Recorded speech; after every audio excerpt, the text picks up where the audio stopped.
안녕하세요, 여러분. 마음다락입니다. 봄이 훌쩍 다가온 느낌입니다. 날이 따뜻해지며 몸과 마음에도 변화가 생기곤 하는데요. 나이가 들수록 피해야 할 습관들은 건강, 정신적 안정, 인간관계 등을 고려할 때 중요한 요소가 됩니다. 크게 식습관, 생활습관, 정신적 습관, 인간관계 습관으로 나눠서 정리해 볼게요. 1. 식습관에서 피해야 할 것. 짠 음식, 단 음식 과다 섭취. 고혈압, 당뇨, 신장 질환의 위험 증가. 특히 국물 음식찌개, 국 자주 먹으면 나트륨 과다. 가공식품과 패스트푸드 위주 식사. 식품 첨가물, 나트륨, 포화 지방이 많아 혈관 건강에 악영향. 되도록 자연식, 가정식을 중심으로 식사. 물 적게 마시기. 탈수로 인해 혈액순환 저하, 피로 증가. 노화로 갈수록 갈증을 덜 느끼기 때문에 의식적으로 물 섭취 필요.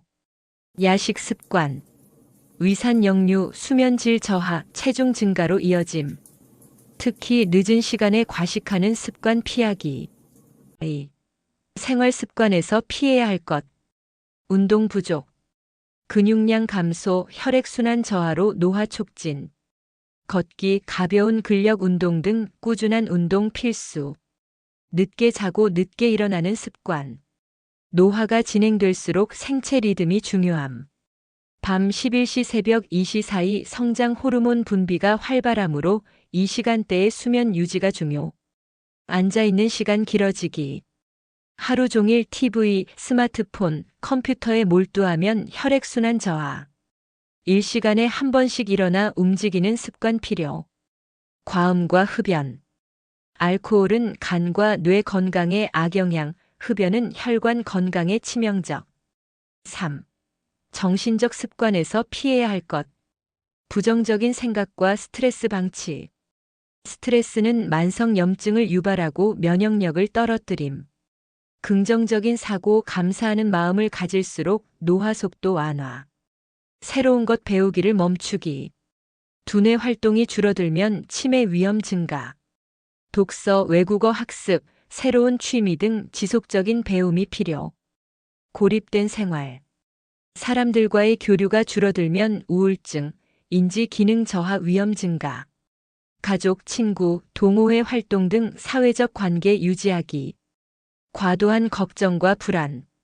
건강 염려증, 재정 걱정 등 필요 이상의 불안감은 오히려 건강에 해로움. 현재를 즐기며 사는 연습 필요. 4. 인간관계에서 피해야 할 것. 잔소리와 부정적인 말버릇. 가족이나 주변 사람들에게 부정적인 말, 훈계조 말투를 자주 하면 관계가 소원해짐.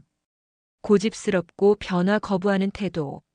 시대 변화에 맞춰 유연한 태도를 가지는 것이 중요. 새로운 기술 스마트폰 사용법 등이나 생활 방식 받아들이기. 타인과 비교하며 열등감 느끼기. 나는 저 사람보다 부족해라고 비교하는 것은 불필요한 스트레스. 나만의 삶을 인정하고 즐기는 것이 행복의 열쇠. 감사 인사를 아끼는 습관. 가족이나 주변 사람들이 한 작은 배려에도 감사 표현을 자주 하는 것이 좋은 관계 유지의 필수. 정리해보자면 나이가 들수록 건강한 식습관, 꾸준한 운동, 긍정적인 사고, 유연한 태도, 감사하는 마음이 중요합니다. 나쁜 습관을 조금씩 줄여나가면서 건강하고 행복한 노년을 보내는 것이 좋겠죠. 다음은 생활 습관을 바꿈으로써 긍정적 효과를 본 사연을 몇 가지 소개해 드릴게요. 어느덧 칠순을 맞이한 박노인은 한적한 동네의 작은 아파트에서 혼자 살고 있었습니다. 아내는 몇 해 전에 세상을 떠났고 자식들은 모두 각자의 가정을 꾸려 바쁜 생활을 하고 있었지요.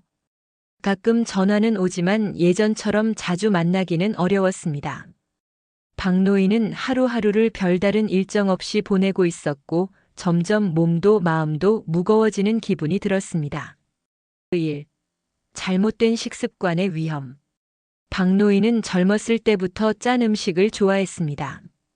된장찌개, 김치찌개, 간장게장 같은 음식 없이는 밥을 먹은 것 같지 않았지요. 그런데 최근 건강검진에서 혈압이 높다는 진단을 받았습니다. 의사는 나트륨 섭취를 줄이라고 권했지만 박노인은 싱거운 음식을 먹는 게 쉽지 않았습니다.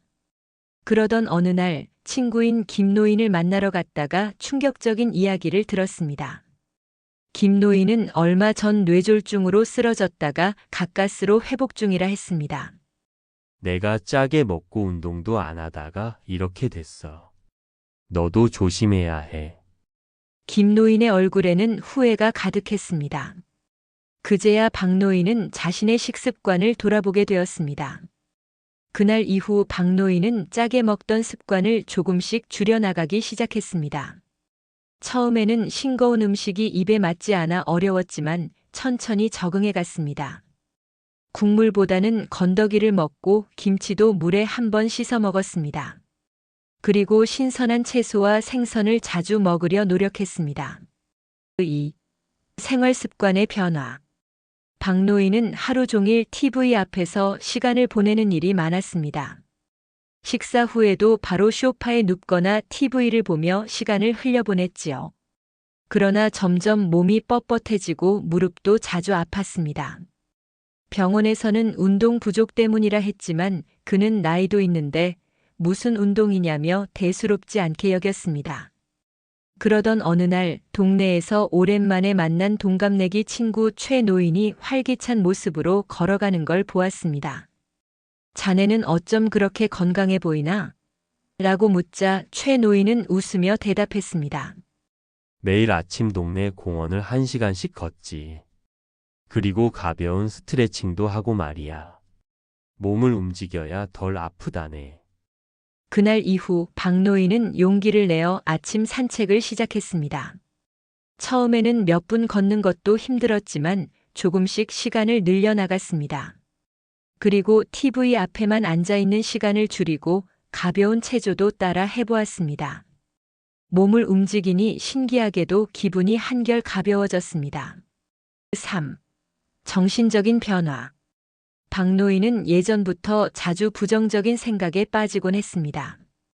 이 나이에 무슨 재미가 있나, 내가 살아서 뭐하나 같은 생각이 머릿속을 맴돌았습니다. 주변 사람들과 연락도 줄어들었고 혼자 지내는 시간이 많아질수록 외로움도 깊어졌습니다. 그러던 어느 날 동네 복지관에서 진행하는 인생 이야기 나누기 모임에 참석하게 되었습니다. 처음에는 어색했지만 비슷한 연령대의 사람들이 모여 서로의 이야기를 나누는 과정에서 위안을 얻었습니다. 어떤 이는 자원봉사를 하며 활력을 찾았고 어떤 이는 새로운 취미를 시작했다고 했습니다. 박노인도 용기를 내어 오랫동안 해보고 싶었던 서예를 배우기 시작했습니다. 붓을 잡고 한 글자 한 글자 써 내려가다 보니 마음이 차분해졌습니다. 그리고 새로운 친구들도 사귀게 되면서 삶에 대한 의욕이 다시 살아났습니다. 4. 인간관계의 변화. 박노인은 젊었을 때부터 고집이 센 편이었습니다. 자식들에게도 자신의 방식대로 살기를 강요하는 경우가 많았지요. 그래서인지 자식들과의 관계가 예전만큼 가깝지 않았습니다. 전화가 와도 잔소리를 하게 되고 결국 연락이 점점 뜸해졌습니다. 그러던 어느 날 아들이 오랜만에 집을 찾아왔습니다. 그런데 대화 도중 박노인은 또다시 너는 왜 그렇게 사냐? 라며 불평을 했고 아들은 한숨을 쉬며 아버지는 늘 제 방식이 틀렸다고만 하세요라고 말했습니다. 그 순간 박노인은 깨달았습니다. 자신이 가족들과의 관계를 스스로 멀어지게 만들고 있었다는 것을요. 그날 이후 박노인은 잔소리를 줄이고 대신 자식들의 이야기를 먼저 들어주려고 노력했습니다. 그리고 작은 일에도 고맙다는 말을 자주 했습니다.